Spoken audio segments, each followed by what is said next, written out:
love this. I love this level. I think this is a level that really made me fall in love with this game. I love all the neon lights. It's cinematic. So many epic fights in here. The boss fight's one of the more challenging ones before Yang. It's just good. It's just a really good level. So even with this first guy, I know he's not the easiest fighter, so I want to keep him alive.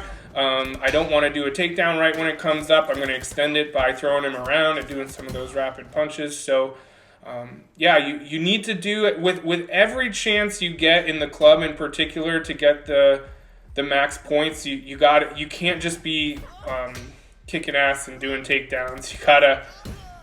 You gotta kind of keep them alive. You gotta keep them up, keep them standing so that you can do more damage with a multiplier ×3. Now you're gonna see me get hit here in a second. Yeah, there it is. So I honestly needed to be a little more proactive here. I was at ×2 and I needed to get it to ×3.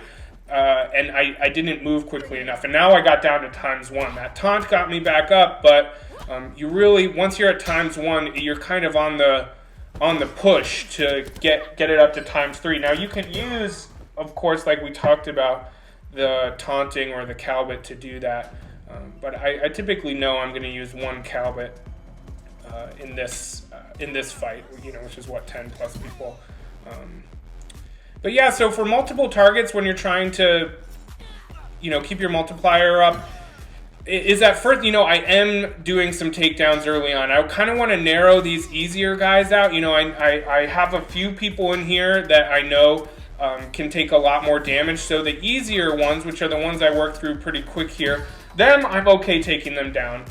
Because by the time I see their takedown, they're pretty low on life. They maybe only have one hit left anyway. But you can see that guy with the bottle, this guy with the shades, and the guy behind me with the bun. All of them can turn. I think that guy in the tank top can too. So I don't think anyone does turn for me into this sort of fire mode. Actually, I think in this run through, it's a little while before I get my first fire mode guy. But I'll still try and point out everyone that does. So I'm at ×2, trying to get up to ×3, and doing damage. But yeah, this isn't great, I'll say. But just keep trying to work your way up to ×3. I probably could have used a Calbit in that, or made some space to taunt. But this guy, he can take a little more damage. So I don't know what I'm doing. I'm sort of toying with him here, which isn't super cool. It looked like, and this is a good reminder that if you parry there, I used a Calbit there. If you parry, I think that adds to your multiplier as well.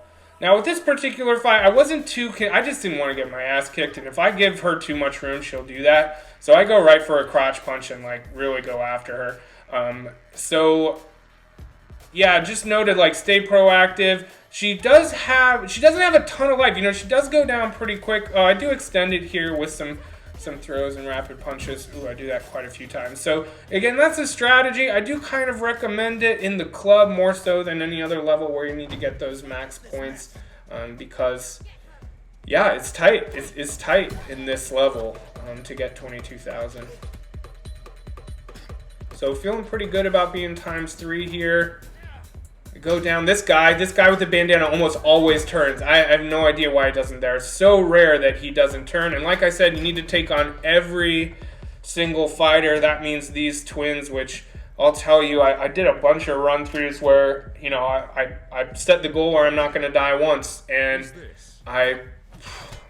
it's very hard not to die in this room. I was quite proud to do it on the same run through that I got 22,000 points. But with these two, they have a lot of life. They're very dangerous. I knew I needed to be on my game, and I couldn't, as much as I want to do a takedown as soon as it pops up, what I really need to do is not take them down, get as much damage as I can, and keep my multiplier up.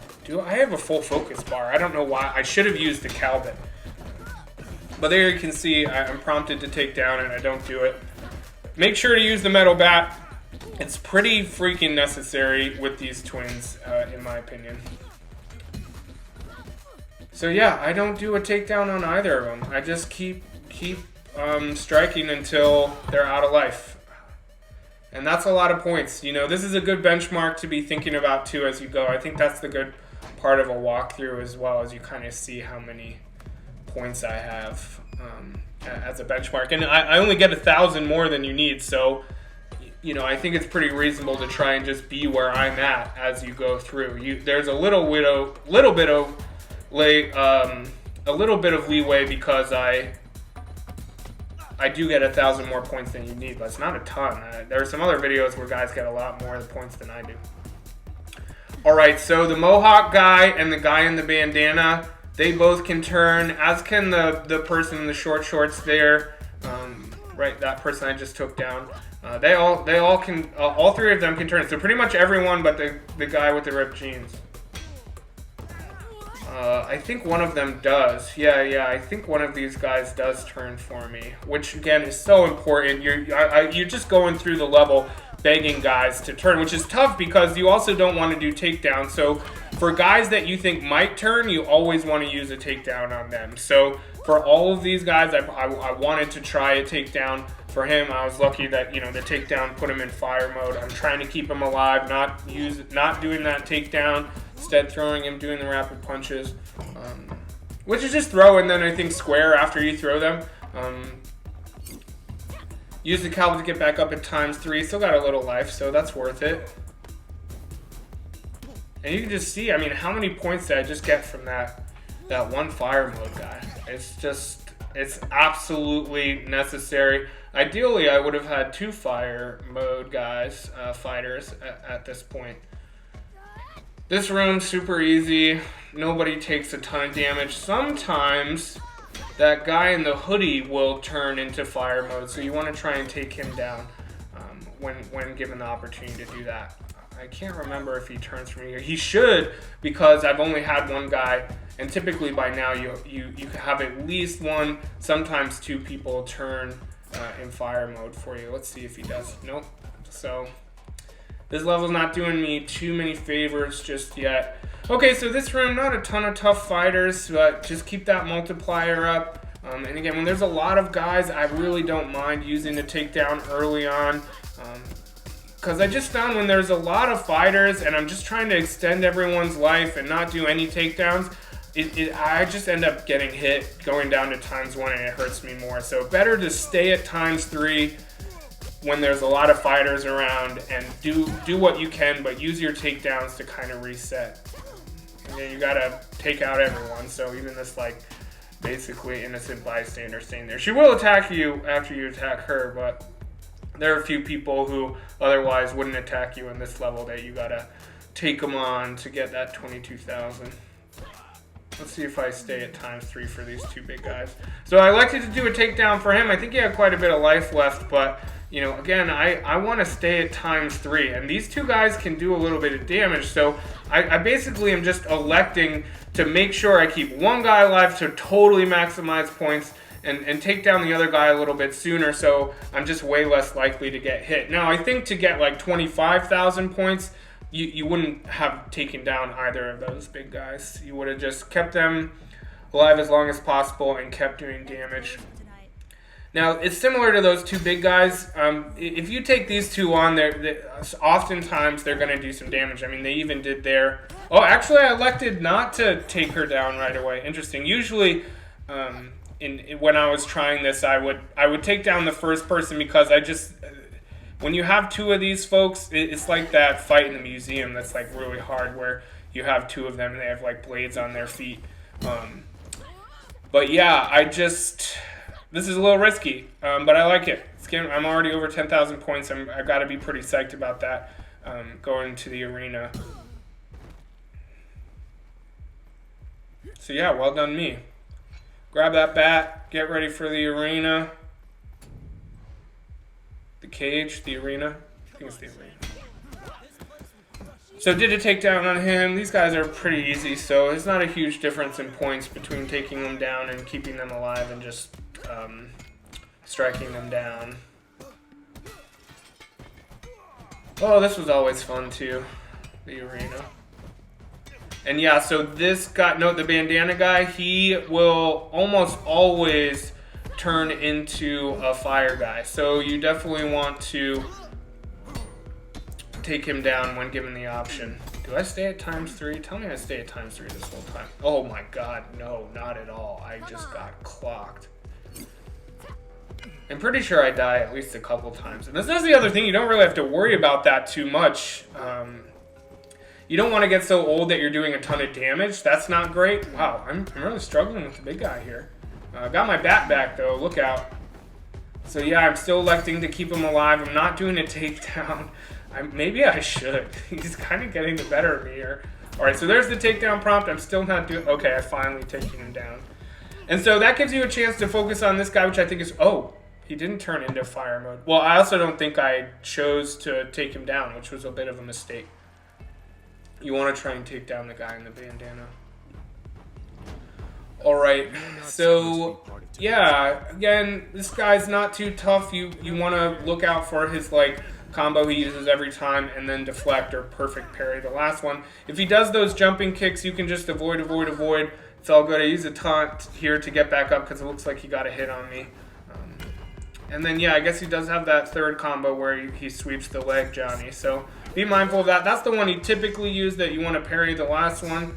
Again, this level is more forgiving than I remember. Getting 22,000, I'm feeling like I'm taking quite a bit of damage in these last two fights to still get 22,000, but he's got a lot of life left. Oh wow, he got me again. So, gonna taunt, get my multiplier back up. I do die. There you go. So I was struggling. It's probably for the best. It was a little sloppy. See if I can get him in round 2, though. I am 21 now. I can legally drink, so I ought to be able to get him.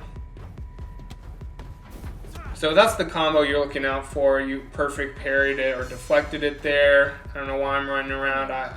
Oh, so I could get a taunt in and get up to ×2. So you can see those deflecting. I am watching my bar when I deflect. It doesn't do much. It definitely isn't going down when you do a perfect parry or deflection, but I don't think it's going up either. I'm gonna keep looking at that. So that's that combo I love. Perfect parry. I wasn't looking at the bar. I'll still keep an eye out though. Just trying to do as much damage as possible, even though I've been given the opportunity to take him down. So yeah, I don't think that deflection bounces it up. So it does seem like the only thing that gets your multiplier up, the bar up, is doing damage. So again, you need to fight every fighter, which means you got to go into this blue light room, take on all of these guys, which is actually pretty great because they all have, there's a big chance to get a lot of points in this room because none of them are the easiest of the easy. Ooh, and this guy, yeah, so he turns into fire mode. Have we missed any? I don't think we've missed anyone else. Obviously the guy in the arena with the bandana should have gone into fire mode. These guys don't always for me, so this is good. I think the game's making up for how few fire mode guys I've gotten. It's not great having to take 2 at a time. You can get through this section with the first 2 fighters. You just take them on 1 at a time, which is preferable. So at this point, you've probably realized this is not a perfect run. Like, I'm showing you a run that got me 22,000 points, and I was feeling real good after it because it took a number of tries. But you just got to remember, there is some forgiveness, but you'll kind of know after you do this a few times, and use my score as a benchmark to know if you're just so far behind you're not going to get back to where you need to get. But yeah, you can kind of see, again, just keeping these guys alive, not doing takedowns unless I absolutely need to.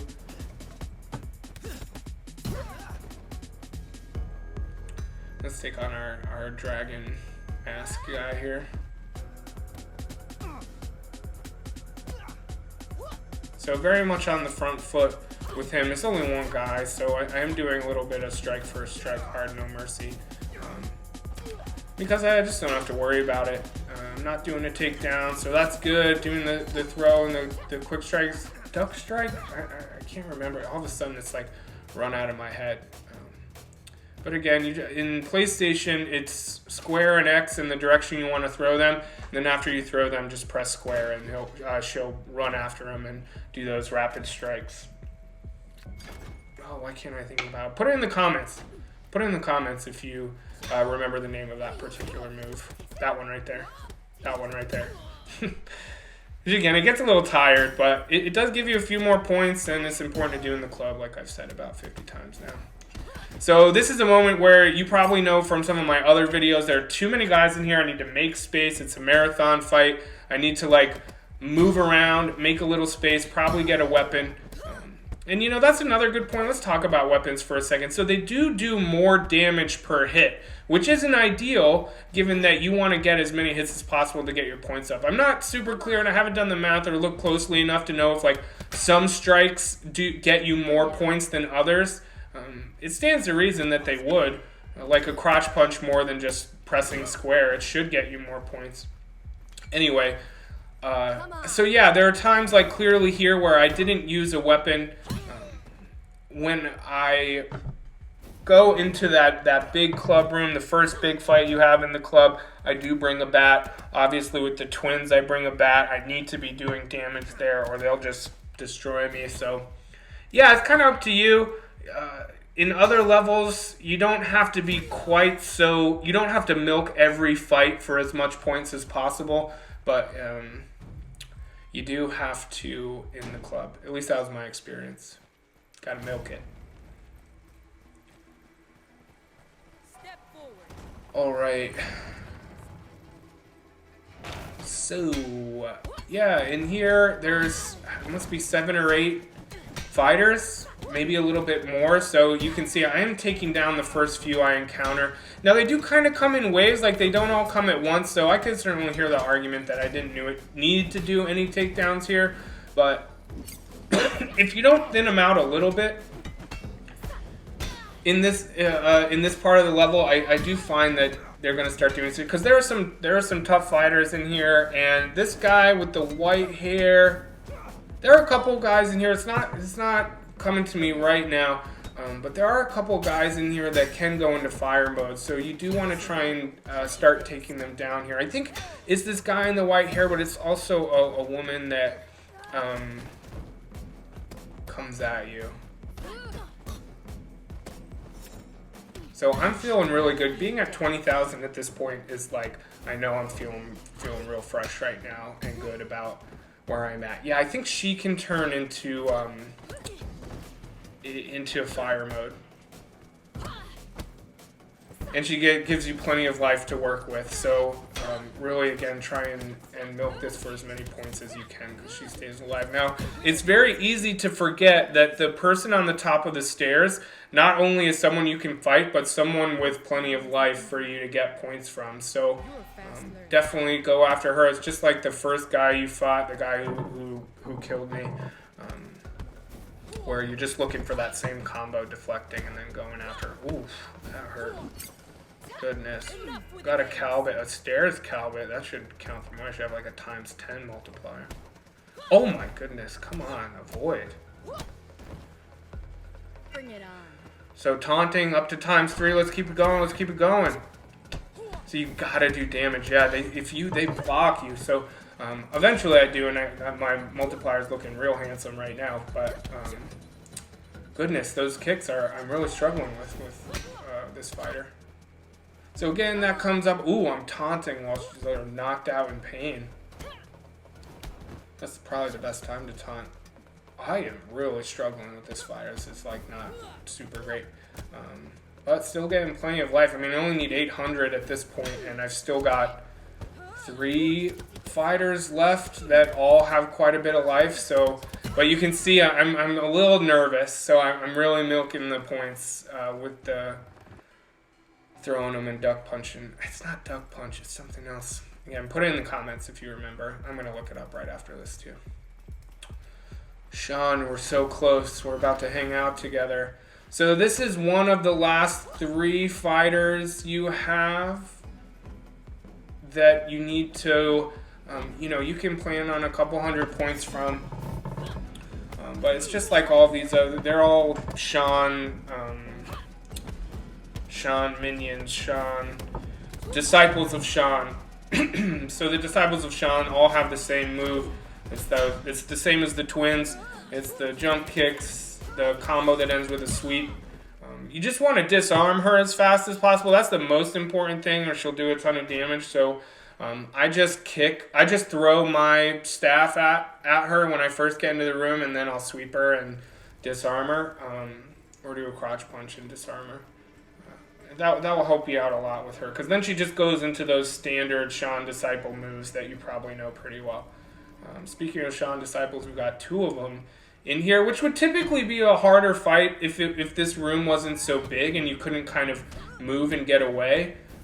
But I also find that these 2 do the combo we like the most, that you can deflect at the very. I mean, she's already at that. Oh, well, I was already at 22,000 coming in here, so I'm not too concerned. I'll do takedowns because I'm home now. Just so you know, remember, you got to get 22,000 before you get Sean. You don't get to include any points from Sean. So there you go, y'all. That's 23,011 points. That's gonna get you rank Inferno. That's a solid 20 minutes of my voice, which I'm sure you loved every second. But I appreciate you. Thanks for watching. Follow me at Midnite Lights on Twitter. Let's see how long I stay on there. Instagram. Yeah, and hit that like and subscribe button. I'd love for you to keep watching some videos, and I've got a ton more coming up soon for all of the goals for Sifu. All right, peace out.